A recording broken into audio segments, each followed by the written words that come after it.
Voilà un exercice d'application directe sur la notion de matrice de passage. Donc on se donne B, une base du K-espace vectoriel E. Cette base comportant 3 vecteurs, on peut déjà dire que E est un K-espace vectoriel de dimension 3. Et on se donne une autre famille de vecteurs, la famille G, qui est constituée avec des vecteurs de la base B et des combinaisons linéaires des vecteurs de la base B. Alors déjà, pour démontrer que G est une base de l'espace vectoriel E, on va déjà regarder si elle a le bon nombre de vecteurs. Le nombre de vecteurs de G, c'est 3, qui correspond à la dimension de l'espace vectoriel E, ce qui veut donc dire que la famille G, elle a déjà le bon nombre de vecteurs. C'est donc une base, si et seulement si la famille est libre. Pour démontrer que la famille est libre, on va se donner 3 scalaires alpha, bêta, gamma dans K, tels que alpha fois le premier vecteur, plus bêta fois le deuxième vecteur, plus gamma fois le troisième vecteur, est égal au vecteur nul de E, et on va tâcher de démontrer que les scalaires alpha, bêta, gamma sont nuls. Comme E1, E2, E3, on sait que c'est une base, on va évidemment regrouper les scalaires en fonction de ces vecteurs de base. On obtient donc cette décomposition. Or, par hypothèse, la famille B est une base de E. Donc la famille B est libre. Ce qui permet de dire que alpha est nécessairement nul, que bêta plus gamma est nécessairement nul, et enfin que gamma est nécessairement nul. On obtient donc sans peine que les 3 scalaires alpha, bêta et gamma sont bien nuls. Donc on peut conclure que la famille G est libre et contient le bon nombre de vecteurs, c'est donc bien une base de E. Alors maintenant, parler de matrice de passage, entre deux bases, ça a un sens.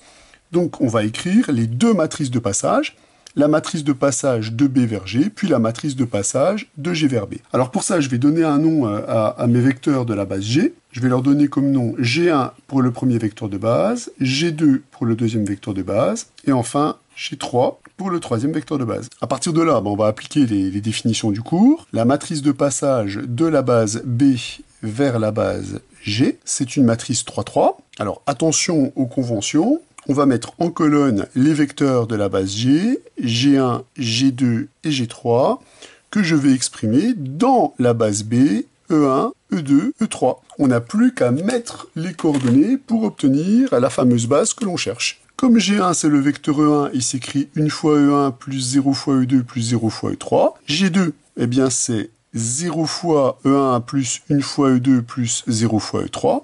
Et G3, c'est 0 fois E1, plus 1 fois E2, plus 1 fois E3. On obtient donc directement, vu que les vecteurs de G sont donnés dans la base B, on obtient directement cette matrice de passage. C'est la matrice de passage évidente. Maintenant, il nous reste à déterminer la matrice de passage de la base G vers la base B. Alors le cours nous assure que cette matrice de passage, c'est l'inverse de la matrice précédente. Donc on a évidemment cette relation, ça c'est du cours. La matrice de passage de G vers B est égale à la matrice de passage de B vers G moins 1. C'est son inverse. Bon, alors on pourrait calculer l'inverse de cette matrice, mais néanmoins, quand le contexte est aussi simple, c'est beaucoup plus facile de revenir à la définition.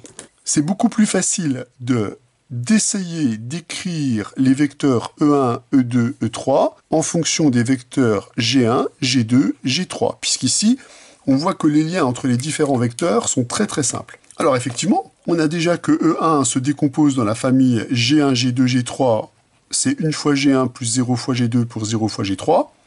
Idem pour ce vecteur-là, la décomposition, elle est très très simple. Il ne nous reste plus qu'à décomposer E3. Pour E3, il y a un tout petit peu plus de travail, je dis bien un tout petit peu, puisque E3, je peux dire que c'est G3 moins E2 qui est égal à G2.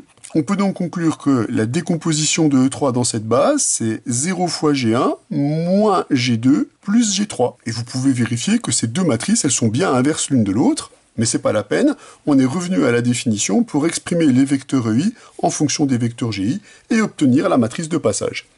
Donc soit vous calculez un inverse, soit vous exprimez les vecteurs de la famille E, de la famille B en fonction de ceux de G. À votre choix.